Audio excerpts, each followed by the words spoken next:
What if everything you've been through, even the unexpected and unwanted challenges, were preparing you for your next success? If this sounds intriguing, you'll enjoy meeting John DeDakis in this episode. This is the Your Next Success podcast, and I am your host, Dr. Carolyn Sengel. I am a life-first career coach and strategist on a mission to normalize questioning your career, because I believe each of us is made on purpose for a purpose only we can fulfill. The longer we live out of alignment with who we are, what we do best, and why we are here, the more we miss out, and the more the world misses out on what only we can give. The Your Next Success podcast is where we explore how to build a career that truly fuels your life. We talk about self-discovery, smart job search strategies, professional growth, and you will hear stories from people who have navigated big career transitions themselves, so you can create a life-first career and become your own version of authentic success, one that is aligned, meaningful, and truly yours. Joining us now, journalist, novelist, and writing coach John DeDakis. John is a former editor on CNN's The Situation Room with Wolf Blitzer. During John's 45-year career in journalism, he was a White House correspondent during Ronald Reagan's presidency. John is the author of 6 award-winning mystery, suspense, thriller novels, plus he's a manuscript editor and motivational speaker. John's specialty is helping wannabe writers become published authors. He also inspires people struggling with grief to use writing as a way to find healing. His career was sharing stories of others, and in this episode, you will learn more of his story, including his childhood and the Vietnam-era decision that changed everything. You'll hear tests of his integrity, how grief became his greatest creative fuel, and you will also hear how he walked away from corporate success and said, "I was free, man. I was finally free." This is the story behind the Storyteller. Listen for clues into what is possible for your own story. John DeDakis, welcome to Your Next Success. I am just thrilled for the conversation we're about to have. Thank you, Carolyn. It's good to be here. You have had such an amazing career and pivots and transitions into who you're becoming, each step building on the last. And I know you now help a lot of people even in trying to tell their stories and coaching them and utilizing so much of the wisdom and lessons you've learned throughout your career. We'll get to that. And let's start at the beginning. Where were you born? What was life like for the very youngest little John? My goodness. I was born in Crosse, Wisconsin, which is right along the Mississippi River at that bend. And it was a great place to grow up. It was a city of about 40 or 50,000 people. So it was big enough so that it wasn't monotonous, but it was small enough that you weren't lost in the shuffle. And my dad was a lawyer. My mom was an elementary school teacher. And I was loved, and I knew it. But I was also privileged, and I don't think I did know that. And I think it took me decades to realize I was born on second base when a lot of people didn't have the right to suit up, much less play the game. So, but growing up was good. That doesn't mean that I had an idyllic childhood, because I was a scaredy cat. You know, I was skinny. My nickname in the neighborhood was Skinny Bones, right? You know, the bullies would pick on me. And I mean, not always. I mean, because I learned quickly that humor is a great way to diffuse any kind of potential problem. And so, I found that it was best to make friends as opposed to, get into fights. Interesting. And did you have any siblings? Older sister. My sister Georgia was 8 years older. Oh, wow. Oh, so did she become a little bit of like a second mom figure almost? No, I was the bratty little brother. She was brilliant. She could have been a concert pianist. a surgeon. She was, she had a lot going for her. And so in some ways, I had her on a pedestal. Oh, okay. So your mom was an elementary school teacher. What did she teach exactly? Like a certain grade or? Third grade. Yep. Wow. And you then went to school where she was teaching? No, no, nope, no. How'd that work out? Tell us. Yeah. Where Oh, did it you go were to school then? I Yeah. well, I mean, she was at a different school district, and so, but she knew all my teachers, Of and course. and she would say, if I ever hear anything from your teachers, I'm gonna believe them. Oh, interesting. Interesting. My dad was a teacher, then a principal, then a superintendent. And so he was always like, there's two sides to a story, and then we'll figure out what, where the truth is. Good for Um, him. Yeah, he yeah, would have been a good journalist. he's amazing. He's just great. Yeah, he's an amazing man. He can a mediator, a coach, a mentor, an inspirer, a dad, and still human, all in the same And I would realm. imagine that's one of the reasons you went into doing what you do. Oh, I mean, I did go in multiple chapters, yes. As far as, he was like, girl, because I thought I wanted to be a teacher. I loved the school environment and it was very structured and they had here's what you need to do to get an A. And so I knew what I needed to do to get an A. But I also loved that classroom kind of environment, the teaching and all of those things. And so, yes, what I do is partially from my dad's encouragement to not be a teacher. to But He there's said, still girl, but isn't there a teaching component to what you do? absolutely, yes. And he said, you do not need to be a trained educator to educate. And I believe that the lifestyle you want to be accustomed to might not be suited for just a straight teaching path. You're good at math, you're good at science, women in STEM is a thing. I highly encourage you to follow those, to chase those things. And in the future, you could always come back and you could always end up doing. And I was like, okay, okay. Yes. So That sounds like you really had some great, guidance from him. still, Yes. Yes. still, Well, yeah. still, Nice. still, yes. But many people, their lives and their careers have been shaped positively from his impact. And if I could only do a small fraction of what he's done, the world will be better. So yeah, well, thanks for that. Okay, so we're back to you and your mom being a teacher and keeping track and trying to understand, what you're doing, not doing, and making sure that the story is an accurate one. You're in school, in elementary school, growing up in a beautiful place. Were there particular school subjects that you liked more than others? Well, I hated math. I'm terrible in math, and I'm Interesting. really not good in foreign languages. So those are, science, not so much either. I really was good at, English, social studies, that kind of stuff. Interesting. Interesting. And then outside of school, what kind of things did you enjoy doing? Playing tennis. I played tennis a lot, and I was also in community theater. Oh, how did you get introduced to community theater?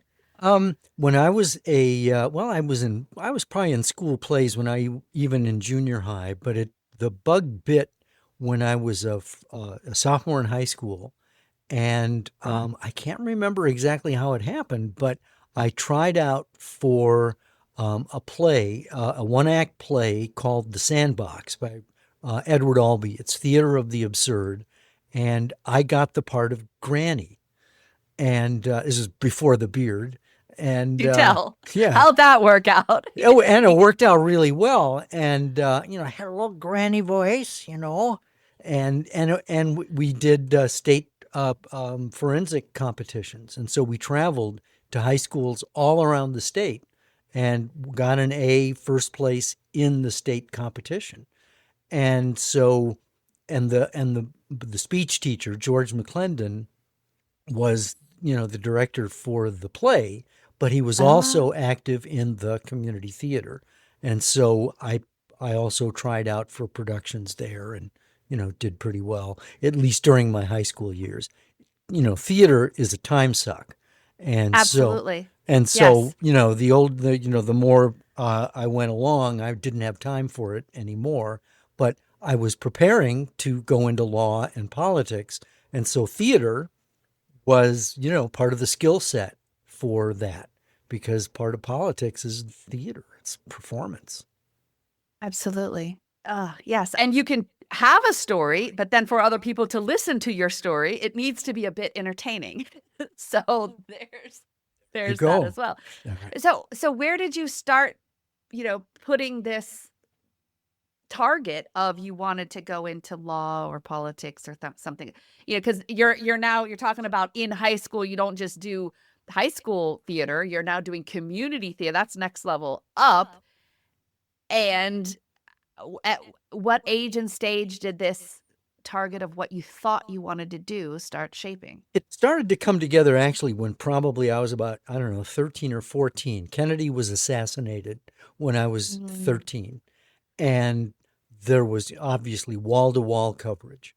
And I became much more aware of journalism. Not that I wanted to be a journalist, but I was aware of politics. And so I would say from probably the age of about, I don't know, 14, 15 until maybe 19 or 20, I was really serious about using the law as a stepping stone to get into politics. And the career trajectory, if it had turned out the way I had intended, I would have been the guy sworn in on the Capitol steps in 2008 instead of that guy from Kenya or wherever Trump says he was from. So, but for the good of the country, I decided to go in a different direction.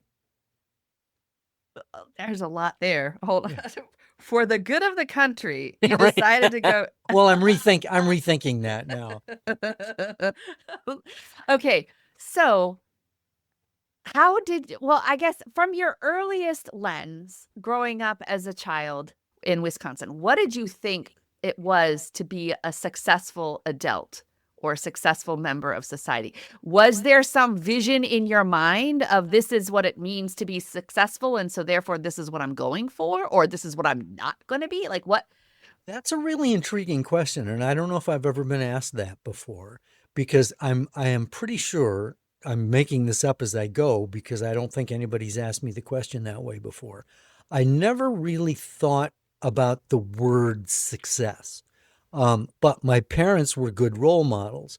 And, for me, being successful, even though I didn't use that word internally, would be to, be in a committed relationship, pay the bills, Mhm. do what you're good at. That's fair. Yeah, because we all end up having these like little seeds being planted or little imprints that are guiding us from, one way to another. And it seems like you're growing up loved in a wonderful household with parents who care, respect, or try. They're interested in you in your life.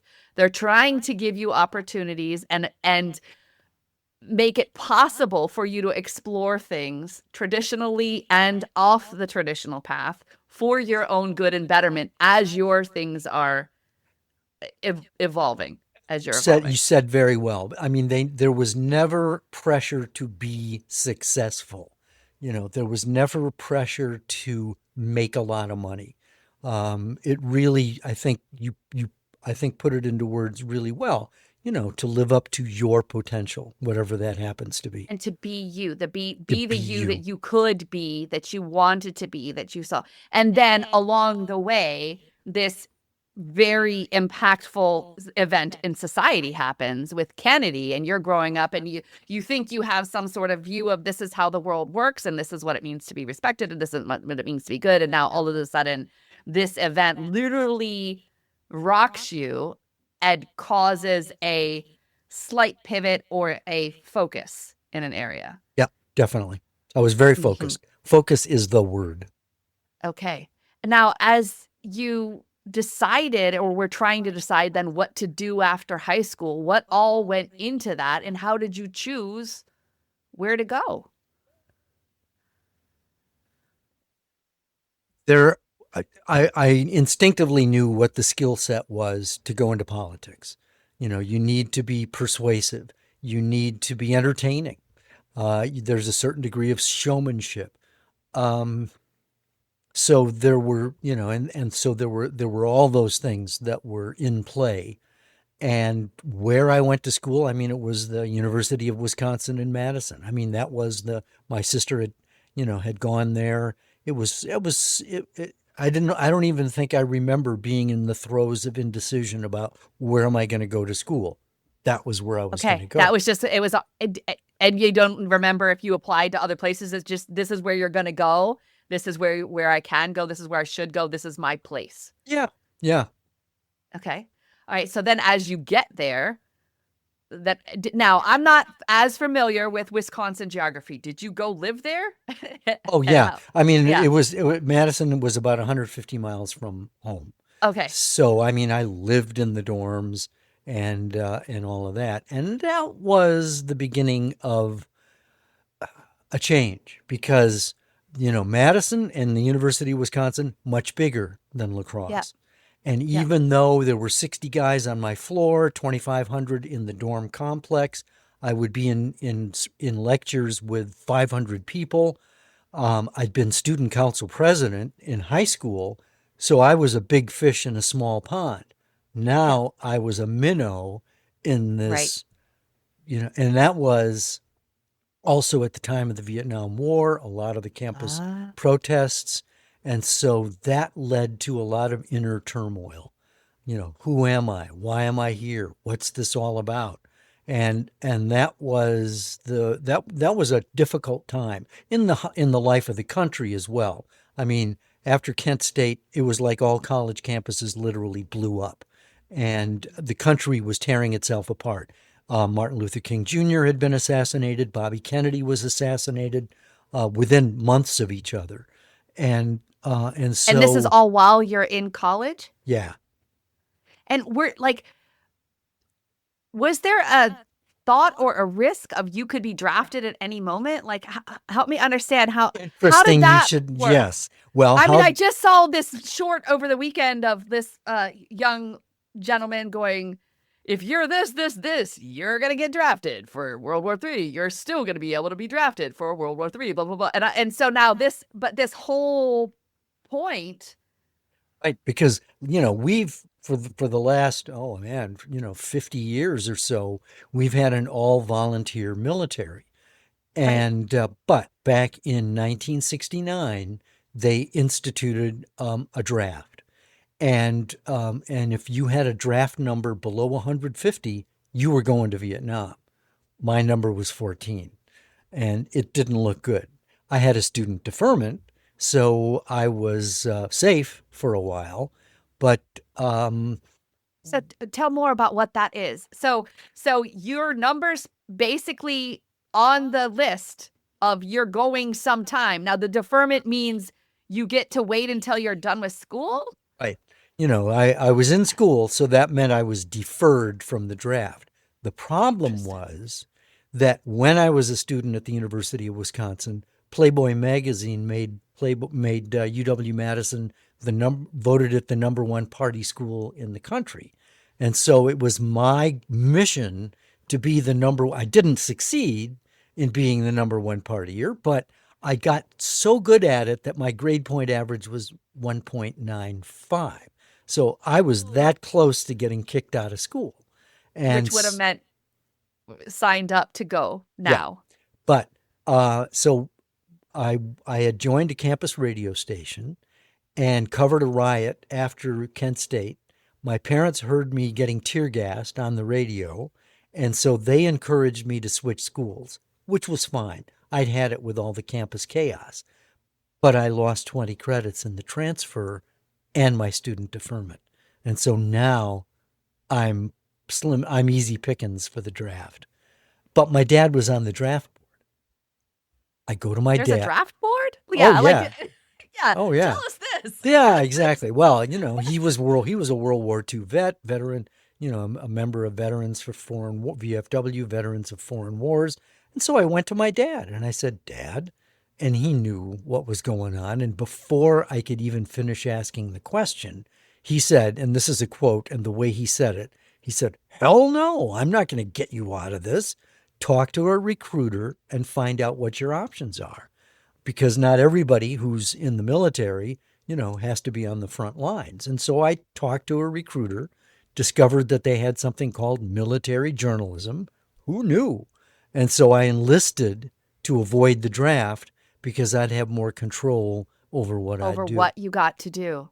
Yeah. So you voluntarily sign up knowing that you're going to go one way or the other at this No, point. not necessarily. I don't think I knew I was going to go because, we had 250,000 troops in Europe. There were troops in South Korea. I mean, the U.S. military presence, was all over the world, not to mention, in the U.S. as well.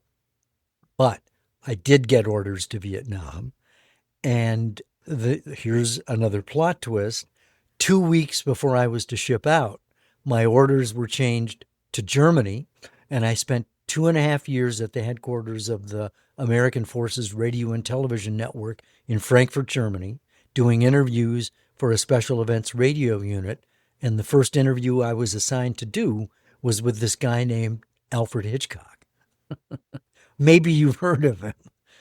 That was a moment. That was a moment. Wow. Okay, this is it. All right. But I want to go back to the partying thing too. So you leave this more controlled environment where you're the big fish in a little pond. You now you're a minnow in a huge ocean. You're seeing people on your floor. You're trying to fit in. You're no longer wanting to be one of the skinny kid being made fun of. You've now learned humor is a good way. You now know from theater how to play a role to get you in the part. Yeah. And you're wanting to be accepted. And so you start and get it. Like what was the partying entailed? Like, so it's just. Oh man, look, this was a tough time because I think that a lot of self-doubt, the partying basically meant trying to get laid, picking up chicks in the bars. And I was no good at it because I was too intimidated. I didn't have any game.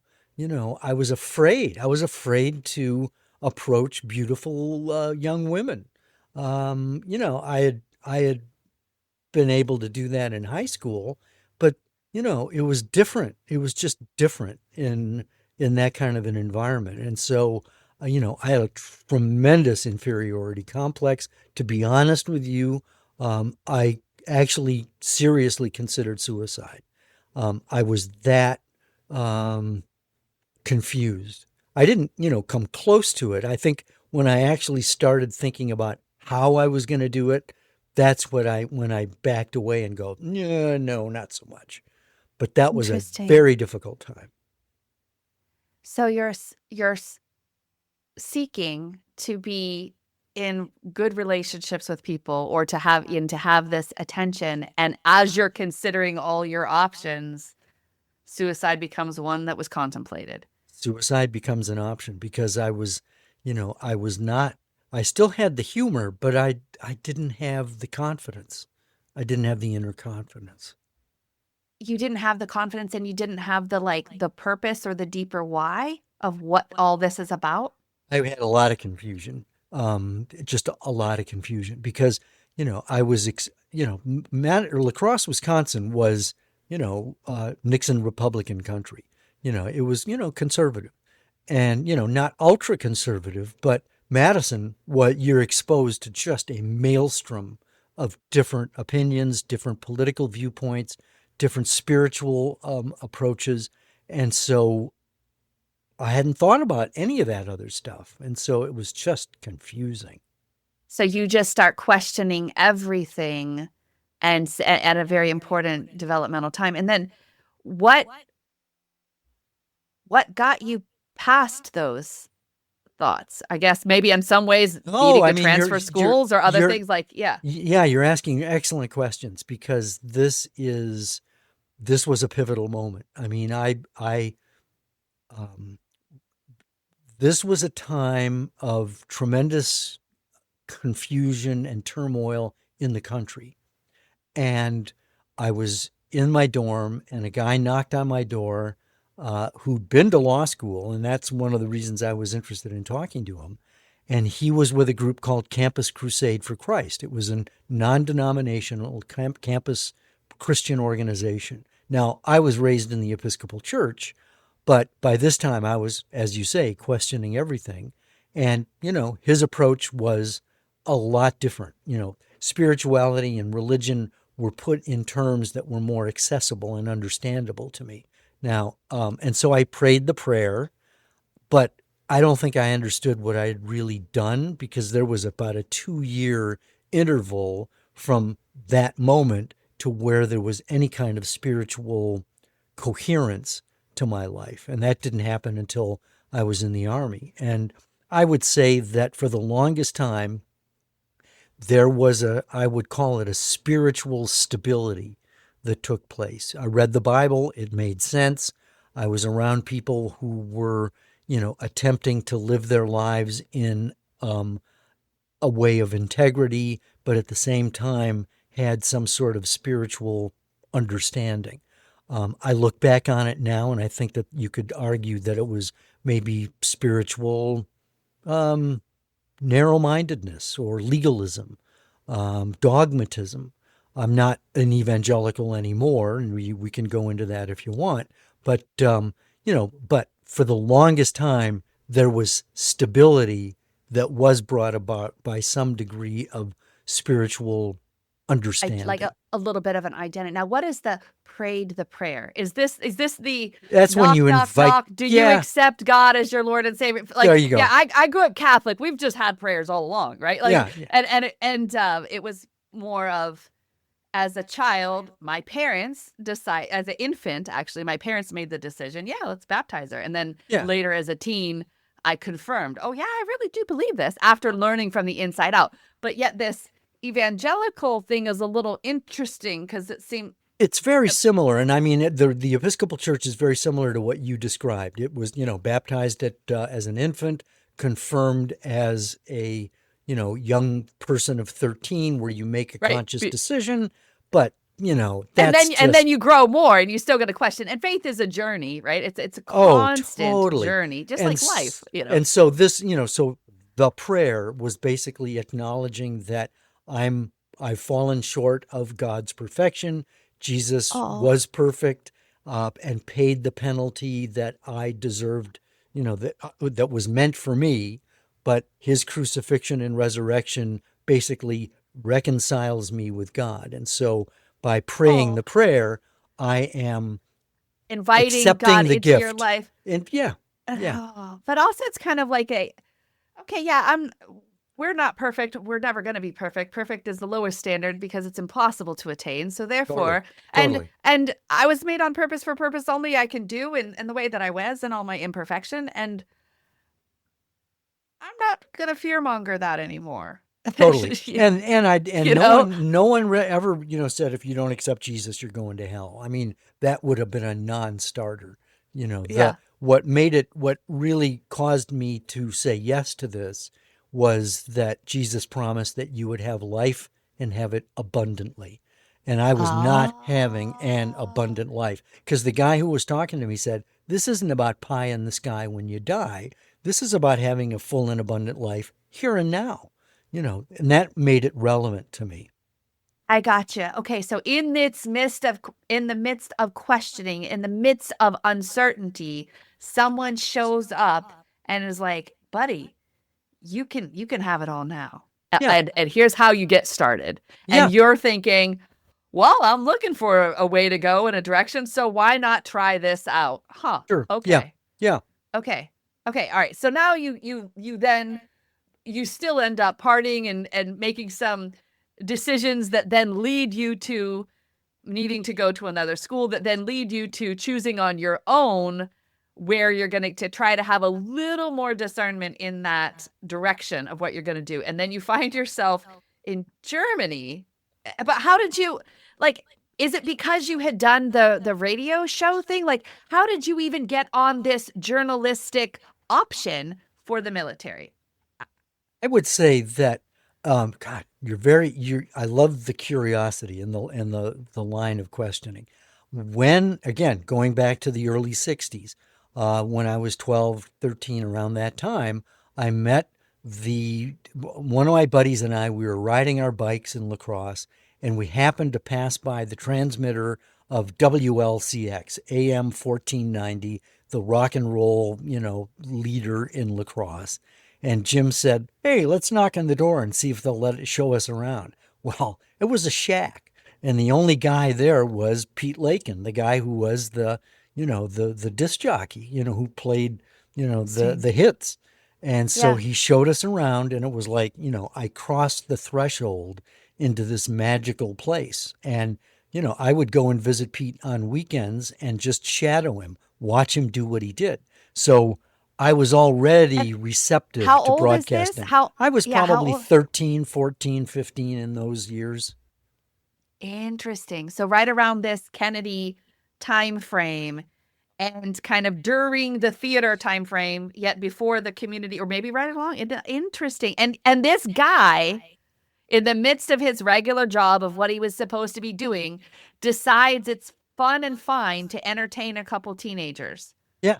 Yeah. He showed us around, and then, Jim he became an ophthalmologist, and, but I was fascinated by broadcasting. And so when I was a student at the University of Wisconsin, I volunteered at the campus radio station. So I was a disc jockey there, but also an assistant news director. And so I was covering the riots, but I was also spinning records. And so journalism in the Army was basically the same thing, only, at a major network in Frankfurt, Germany, broadcasting to Central Europe. So you're writing the story and telling the story both, or you wrote the stories and other people told the stories? Well, as a reporter, you're going out and getting the information and then Yeah. doing that. Yeah. So interesting. Interesting. And how do you decide? This is just a general question. How do you decide what's enough for a story? Because every story is always continuing, even after the story could be finished. The effect of others of the story is but like, where is that discernment of like, this is enough of a lens for a story? Is it a time crunch that makes you choose? Part of it is time. You've Yeah. got a deadline, and you've only got so much real estate to tell the story. In broadcasting, you only have so much time. And so, the basic questions are who, where, what, when, why, and how. And so if you've got those answers, then, that's your story. But look, there's capital T truth, everything in reality. And then there's the small t tiles of the mosaic. And so that's what an individual news story is. It's just one little tile in the bigger picture. In the mosaic. Interesting. Okay, so now how do you go from Germany to, and then what? And if you start off with your first interview there being Alfred Hitchcock, like where does it go from there? I mean, there were a lot of rock and roll bands. I interviewed the Doobie Brothers and Anne Murray, and so I was doing a lot of rock and roll band interviews. But ended up getting out of the Army, going back to the University of Wisconsin because I hadn't really finished my degree, got my degree in broadcast journalism. And so then I started working at a radio station. And then my first TV job was in Madison at the NBC affiliate. And so that then kind of locked in that journalism was going to be the career, which it was for the next 45 years. How did you decide along the way which aspect of journalism you wanted to do? Because the people we see on the air as regular consumers, they're not the only people. And like intuitively we know, okay, well, they're talking about cameramen or this or that. But like in a small network, how many people are involved in that show and production and telling? I mean, television. And then how did you decide where to go? Like, Sure. what's the path? Okay, good question. It's especially in television, there is a lot going on behind the scenes. it always amazed me that anything at all got on the air because there were so many hoops you had to jump through. But because of my theater background, and that to a certain extent there's that dramatist in me, being a reporter, being on the air was a good fit. And I seem to do pretty well at it. So that's, I think, how I figured that out. But as you go, different organizations are configured differently, and part of what you do is determined by what you're assigned to do, and so over the course of many years, I did different things in journalism. Yeah, let's get into a little bit more about, and then what happened. And then in any company, there's internal dynamics of who and what and how gets to have whatever position. How that unfold? Well, when I was at Channel 15 in Madison, the NBC affiliate, usually in local news, you stay 2 years in a place and then you go to the next bigger market. At Channel 15, it was a good place to be. It was a really solid news organization. I stayed there 8 years, and I was probably one of the, there were people who stayed there much longer than I did. But there, and I was doing more documentary type stuff, in-depth reporting, but there was not really the appetite there for that. And so I needed more depth in my reporting. And someone that I was working with suggested, "Whoa, you ought to go to the Christian Broadcasting Network." And I had no idea what that. I take that back. One of the guys I was in the Army with had been an announcer at CBN, and so Pat Robertson was the head of the network. He founded it. It was the 700 Club, and Yep. they had a news organization that was just getting organized, just getting in place.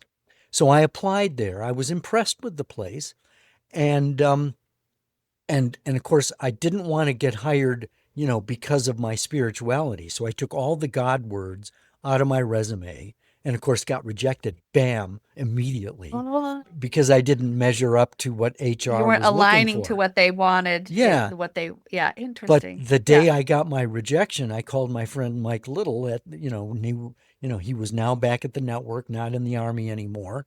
And it turns out Mike wasn't just an announcer, he was the executive vice president in charge of the news division. So as soon as he knew that I got rejected, he says, "Well, it sounds like personnel's not using very good judgment," because he knew my work. And Right. so, long story short, I got hired, and within 2 years, they made me White House correspondent. But this was right at the time that my boss, Pat Robertson, was running for president. So that's a potential conflict of interest. You're trying to cover the guy who pays your check, your paycheck. Imagine what your life would be like if your career aligned with who you are, what you do best, and actually fueled the life you want. At Next Success, we support all ages and stages through career transitions, from students exploring majors or careers to job seekers actively searching or reimagining their next move to professionals committed to self-awareness and leadership growth. Stay connected and explore what's possible at nextsuccesscareers.com and follow Next Success Method on LinkedIn, YouTube, Instagram, and Facebook. And where was the location of this? The Uh, CBN. CBN is headquartered in Virginia Beach, Virginia, and so I was a general assignment reporter there for 2 years, and then they reassigned me to cover the White House in D.C. So you were Wisconsin, Germany, Wisconsin, Virginia. Yeah. Where and this is now career path wise. What was happening on the personal life wise and the quest for a female person who would give you attention? Oh, well, I mean, What's happening there? Well, Let's catch us up on the other side too. Yeah, that. Well, I was much more, when I became, an evangelical Christian, I became much more responsible and moral, I guess you could say. I had made a lot of mistakes as a hedonistic, pleasure-seeking kid, and I'd caused a lot of pain to people in my, to the women in my life, and so I was learning a new way of relating to people. And so I met my wife. I joined the church choir just to get involved. This is back in Oh, wow. Madison. Yep. Joined the church choir, not because I'm any kind of great shakes musically, but because that I thought was a good way to get involved.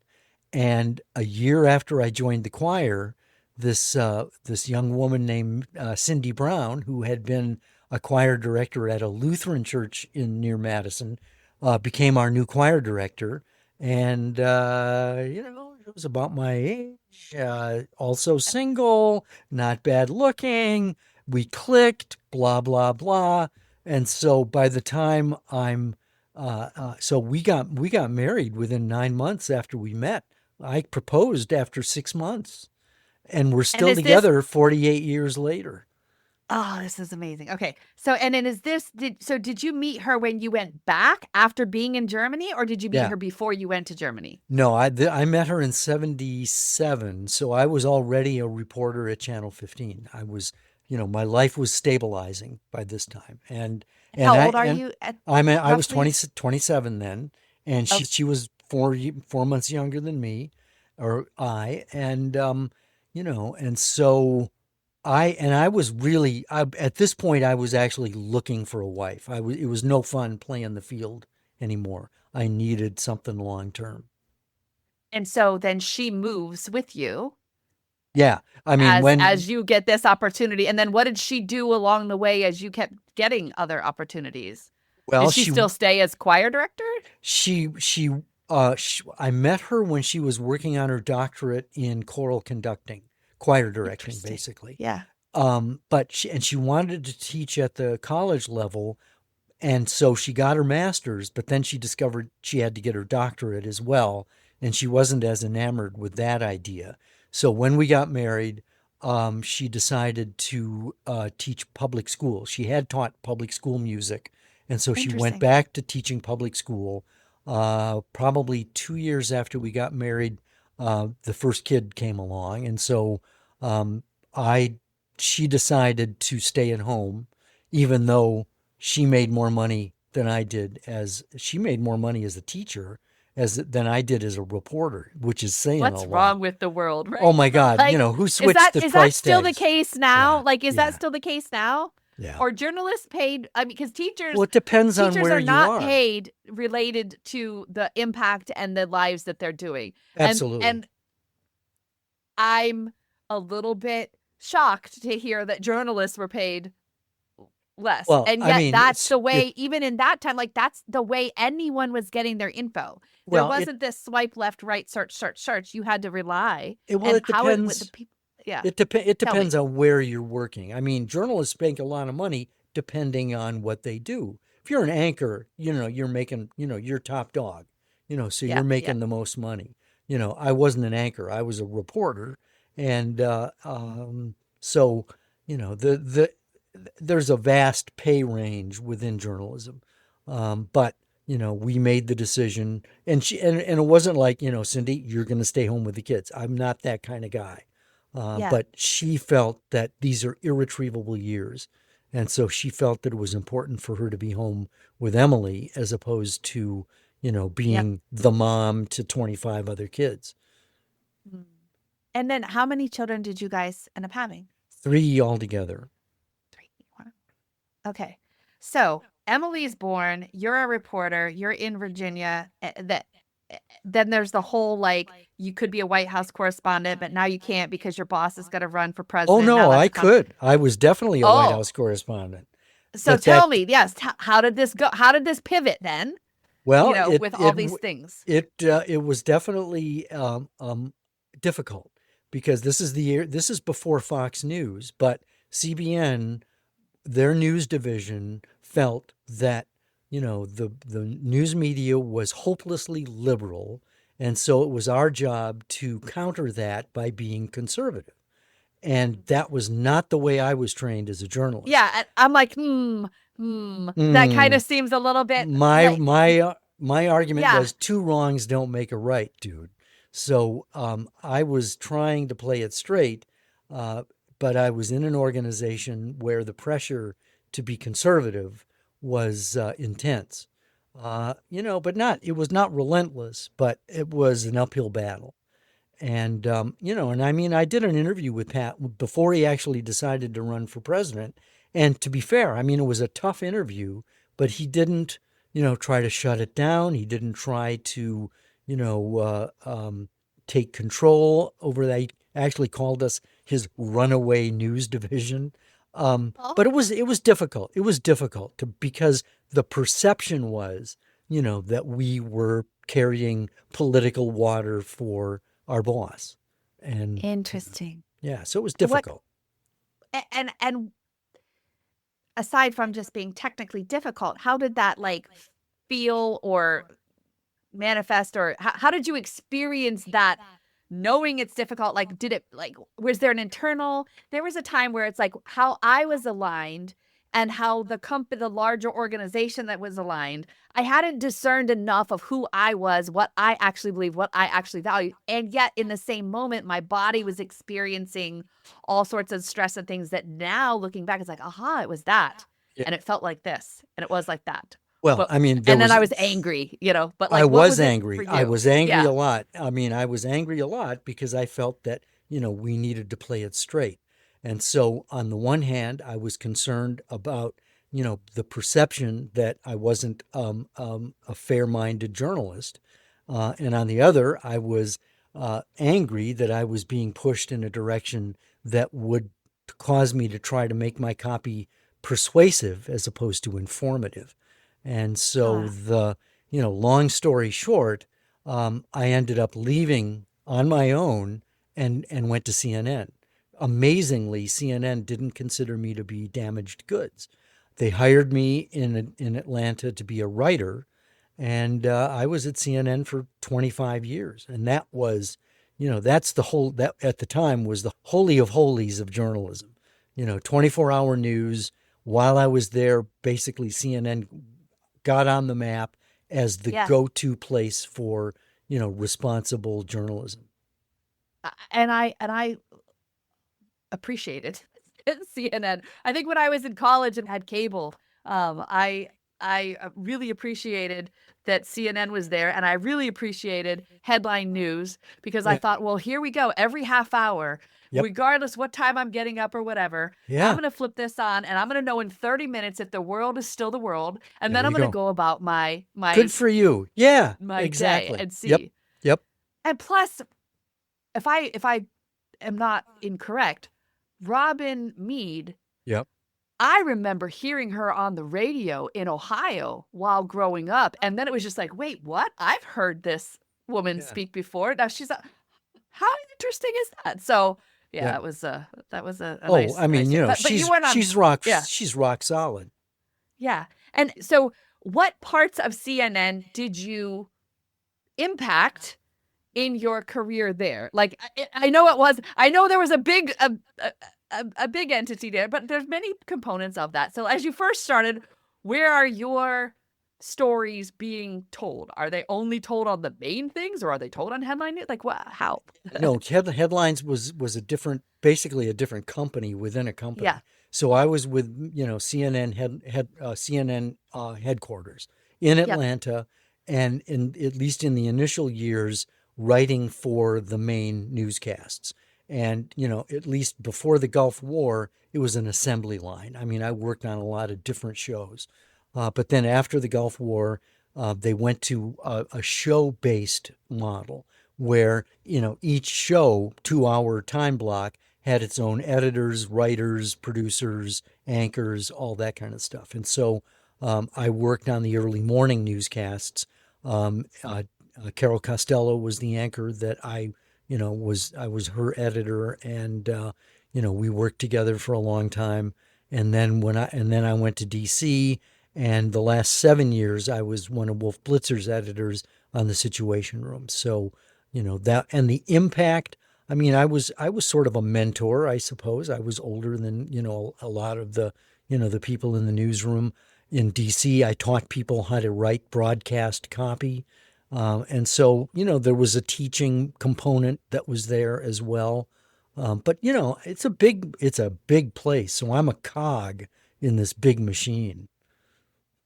And also, you kind of in this becoming and evolving, it ended up being you're reporting the story, you're writing the story and reporting the story to now you're writing that story that somebody else is reporting. Did you consciously choose that? Because that you're going from being this on the stage playing the part, on the camera telling the story, to then now more behind the scenes, still very important, but not having the limelight. Like, Yes. how was Yes. that? That was Was it hard. conscious? Yeah, Yes, was it it was conscious, or hard. that's just where you fit? I mean, they hired me as a writer because that was the job that was open. I had applied to be a correspondent, and Ed Turner, not any relation to Ted Turner, basically said, well, we don't have any openings for correspondence, but writing is a noble, calling, so consider that. And so I got hired as a writer, but CNN did a lot of hiring from within. And so I applied to a lot of correspondent positions. They actually made me an anchor for, sort of weekend cut-ins, overnight cut-ins, just to kind of see if I would be able to handle it. But I was doing overnight, so I was dead tired most of the time. So, Yeah. I didn't really have the energy to be, Yeah. an anchor per se. And it just seemed as though every on-air opportunity that came along, somebody else got it. And that was Uh-huh. discouraging. And so I actually, I made a decision, and Cindy and I talked about this, where, the on the air opportunities weren't there, but I was already, the family, we had a mortgage, we had Right. kids. So, and I was getting older. So it was not as easy to just jump ship and go someplace else and take I a see. big pay cut. And so I Cindy and I together made a conscious decision. I'd bloom where I was planted and do the best I could as an editor. Because I was no longer a writer. They made me an editor. And so that was more responsibility. It was a middle management kind of position. And Did it so, have go did it ahead. have set hours? Were they predictable? Are editors working predictable hours which actually feed into Yeah. There, developing the family? yeah, and that's a really important consideration. Yes. It was a regular straight shift. It was overnights, which sucked. But on the other hand, I was working, um, when I left work, that was when 5 extra layers of management came in. And so when we were on the overnight shift, it was a bare bones operation, but we thrived because we all knew what we were doing. We didn't need Mr. Big and Mrs. Big and all those others to tell us what to do. We did it. And so there was stability because, we had vacation time. I had a life outside of the job. It's when I first started writing fiction, and so yeah, it was possible to live in that environment and not get shot out of a cannon whenever big news broke and they'd send me to hither and yon. It was stable. And what were the hours then? Was it overnight all the time? Pretty much. I mean, within a year after I got there, they made me an editor. I mean, the guy I worked with said, I was working nights and weekends, and he said, "Have you ever thought about being an editor?" And I said, "No." He said, "You'd be a great editor." What he meant was, I want off nights and weekends, and you'd be a great warm body to replace me. And so he got the 9 to 5 shift, and I did overnights for, I'd say, probably 17 years. Uh, Wow. So what is I that? know. Like 7 to Well, 7, 10 to 7? Like what is that? Like it means sleep deprivation. I would go into work depending on the hours were flexible depending on the era, but often it was I'd go in at like midnight or 1 in the morning wow. and get off at like 8 in the morning. And I'd go home and I'd sleep for as long as I could. Cindy was at work, the kids were in school, and I discovered that I could only sleep for 8 hours and then I was up. But normal people go to bed and then get up and go to work. So I'd go to bed at 9 at night and I'd get about an hour and a half sleep. I'd set the alarm and then put it across the room, so I had to get up to turn it off, and then I'd I go still in. do that. Yeah, one of my friends is a neurologist and specializing in sleep deprivation. And I remember asking him, I said, "Don't you have to have, a full 8 hours of sleep?" And he said, "No, you have to have REM sleep, dream sleep." And I said, "Well, I get that." And I said, what does it mean if I can sleep for 25 minutes and wake up refreshed?" And he said, "It means you're a good napper." And so I never worried about sleep after that.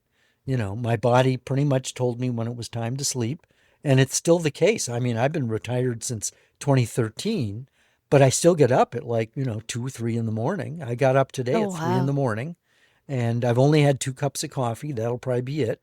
And, Yeah. um, I'll take cat naps, but I get a lot done. Sleep is overrated. I- Interesting. Interesting. Okay. And so in this schedule, yeah, because it's like there's always these things that like I'm thinking like, wait, what? Editors are working overnight? Well, that makes sense because when you refresh in the morning, it's like, okay, all right, that makes sense. Okay. All right. And now how does this play into your ability to you end up having 3 children? What are their difference in ages? And does that all like Emily was up in Virginia, then did the others come in Atlanta and how like yeah. Emily actually was born in Wisconsin, and then we Oh, born with moved. it, then went We to yep. then we Okay. then we moved to Virginia Beach.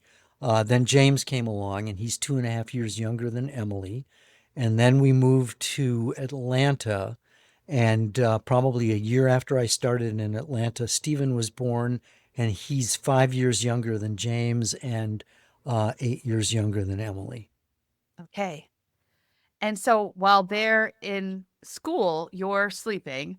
They come Yeah. back from school, and then are you like the fun dad until you go to bed, or like what I don't know if happens? I don't know if I was fun, but I was the dad, and yeah, I mean, I felt that it was important when I went into journalism and met Cindy.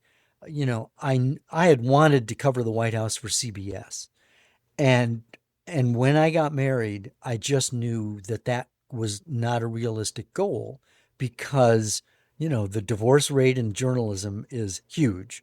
And, I didn't know that. I yeah, didn't know. and Well, aside from, somebody that was the journalist and now is a secretary of yeah, conflict. But yeah, anyway, yeah. other than that, I didn't really So know. I decided, I made a conscious decision that I was going to do my best not to take the job home. And so Oh, I was very fortunate that I was there for the kids. I was, Cindy's coach for each birth. And so I was not an absentee dad, and she and I were a good team. okay. And did they know what you did? Like, did you go to school days and tell about what you did Yeah. Oh, at yeah. work? And, Yeah. the interesting thing is they didn't know how I voted. At CNN, you were not allowed to contribute to political campaigns. You couldn't have bumper stickers or walls or yard signs or anything like that because didn't want to convey the perception, that your copy is, that you're trying to influence an election. And so they didn't know how I voted. I think that's a good thing though, right? Yeah, it's Because definitely a you're good thing. developing, and I think that was part of the draw of what I really enjoyed about CNN was the telling of the facts of the story, and you get to make your own decision about where to go from there. Journalism is In those, changing a lot, and CNN's changed too. it's all changing. The world is changing. Everything's changing, and anybody is now a reporter, right? Right. Oh, Regardless how if you've got credible a or not phone, if you've credible. got a phone and you hit send or post, you're a publisher. But there's no Yeah, editor on your shoulder going, "Where'd you get that? How do you know that's true?" So, right. social media, the internet is just awash with BS. And it's I think, very difficult for the generation growing up now to try to understand who to trust or what is a source and what is that and how does that Yeah. matter. I mean, so I'm Yeah. seeing it in my own family with the kinds of things that you I'll can make eat a this, you can't eat suggestion. that, we can do this. Yeah. Oh, I'll make a suggestion because it is still possible to get factual, reliable news. And I would suggest go to the Associated Press or Reuters. Both are wire services that have been around for a long time. In the case of AP, at least 150 years. And it's fact-based. And I like that. Yeah. there's editorial oversight. The Reuters is based in the UK, so you've got a more international perspective there. And you know, there are plenty of other responsible news organizations, but those are two, Yeah. and they Yeah. play it straight. You don't have to watch Fox or CNN or MS Now or, any of these to get the facts. And C-SPAN, sometimes go to C-SPAN and watch a hearing if you've got the time, or if you can, see the tape replay. I do like watching hearings every now and then. I think those are it's nice to see. And I think during COVID to watch some of the hearings and then to see on the news the different I'm like, wow, I watched that and that didn't happen and interesting. Well, that's it. But thank you for this reminder. Now, AP, okay, in my ignorance, I thought it was and please correct me. This is a big news organization that goes out and tells stories, and they put it out there, and little news organizations can run that story too. Yeah, True. exactly. Okay. So some Associated get Press picked up because you would see like in the newspaper AP, and I'm like, oh, okay. Right. Okay. I mean, that's that AP, and to a lesser extent UPI are staples of any local news organization, even international news organizations, because AP is everywhere, and so news organizations subscribe to AP because that supplements their own reporting. Who funds the AP? Usually news organizations subscribe to it, and To so have they're part. so you don't Okay. you can subscribe without having to pay for it. Oh, that's it. No, I'm just saying because, larger news entities, CNN, Fox, whatever, right?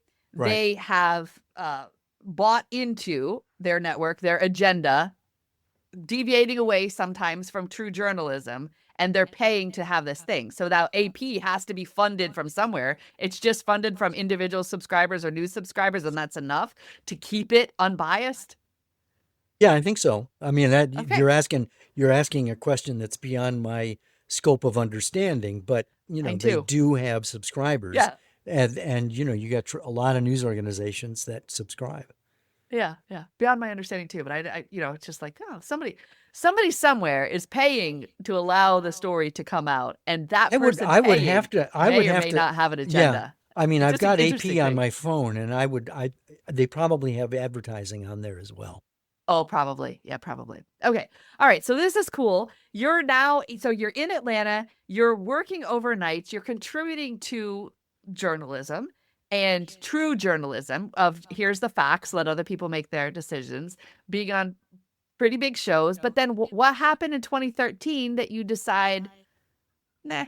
Well, I got old. Did you decide? Was it by choice or by force or by Oh my. influence? Wow. Well, you're going deep here. Look, by the time you get to 2013, I'm getting old, and a lot has happened. Probably the most fundamental, earth-shaking thing was my son's death. Stephen died of a heroin overdose in 2011, and that rocked my world. And I went through grief counseling for 2.5 years. CNN was very supportive, but I went back to work, and journalism wasn't fun anymore. And then Sandy Hook comes along. Sandy Hook is where a guy goes into the elementary school and slaughters 20 elementary school kids. And my job... My kid was a kindergartner.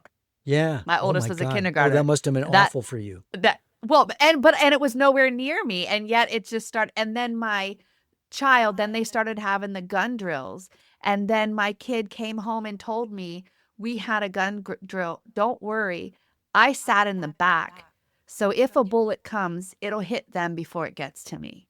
And just to think, this is what this 5-year-old is thinking and deciding. Well, What? my job Oh, at CNN was, yeah. watching parents cry over their dead kids, and so that was when it what was not fun anymore. And so Yeah. it wasn't long after that that I decided it was time to move on.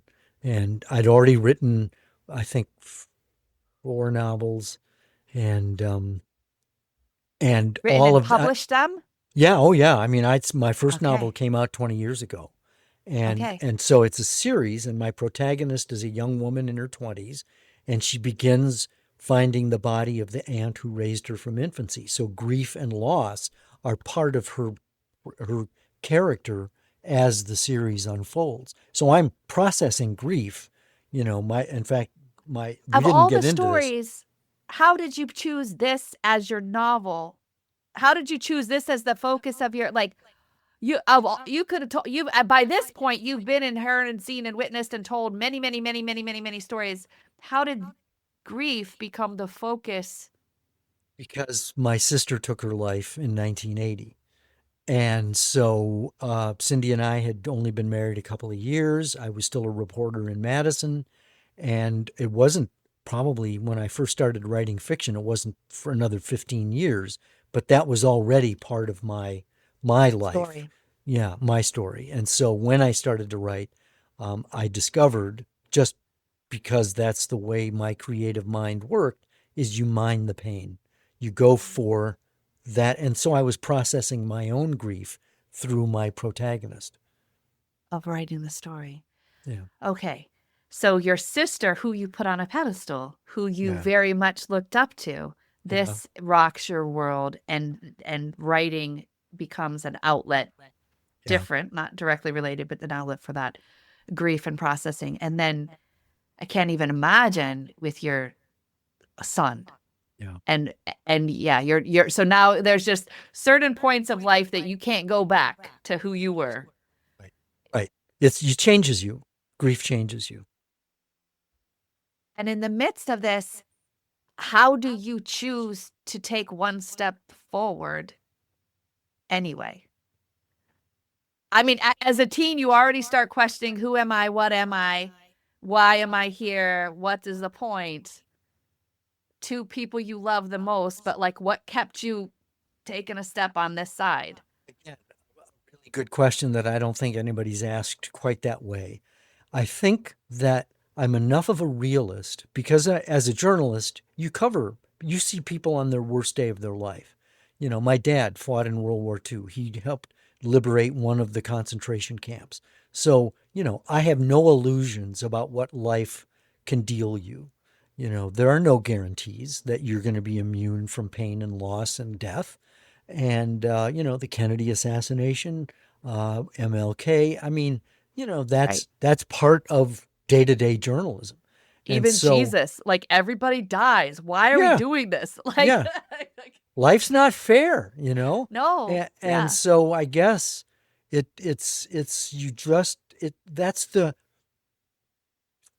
I guess the answer to your question, I don't think it's particularly profound, is that we all have the same amount of time, and we can only live it one moment at a time.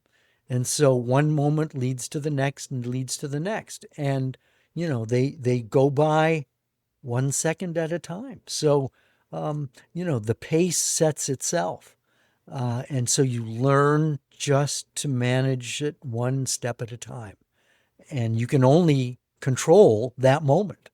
We mhm, spend all our time regretting the past or fearing the future, but we can only really control the moment. right. Okay. And so you leave, and then what? Leave what? Well, you left after 20, so you Oh, leave left CNN. CNN. I left You leave CNN. CNN. You've now have you, and you had already started, some would say a side hustle, Oh yeah, of that was what it was. writing. Yeah. Um, That yeah, you're absolutely right, because by this time, when I published my first novel, traditionally published, I'd go to a writers' conference, and someone would say, because now I've got credibility, and these are a lot of people who are trying to get published, and so there was one guy who comes up to me and says, here's my 150,000 word tome. Give it a quick read and tell me what you think. Well, with me, there's no such thing as a quick read, and it needs work isn't going to be that very helpful. So I monetized it. And so I started to accept jobs, manuscript editing. I would give people, they'd pay me to edit their stuff. I would lead writing workshops at writers' centers, writing conferences. I started to coach people one-on-one. So by the time I left CNN, I was a novelist, I was a writing coach, I was a manuscript Interesting. editor, I Yeah, was a teacher. So I had all of these irons in the already. fire. Yeah. Mm. And so it's more choosing where to focus your time Yeah. versus leaving something Oh else. yeah, absolutely. Yeah. I was free, man. I was finally free to do, to not be at the mercy of the news cycle, but to really be able to do what I was good at and be able to be entrepreneurial about it, to basically set my own hours, set my do the things I am good at and love. And help with the stories that you choose, right? Yeah. So whether you're Yeah. writing your own or whether you're choosing to work on helping somebody else's bring that to fruition, you are completely in control of your own As much time as schedule, possible. As etc. much as possible. I mean, Cindy still wants me to take out the trash, damn it. You know. Okay. And so I guess yeah, yeah. So how has this evolved and become like this is so I always find it so fascinating.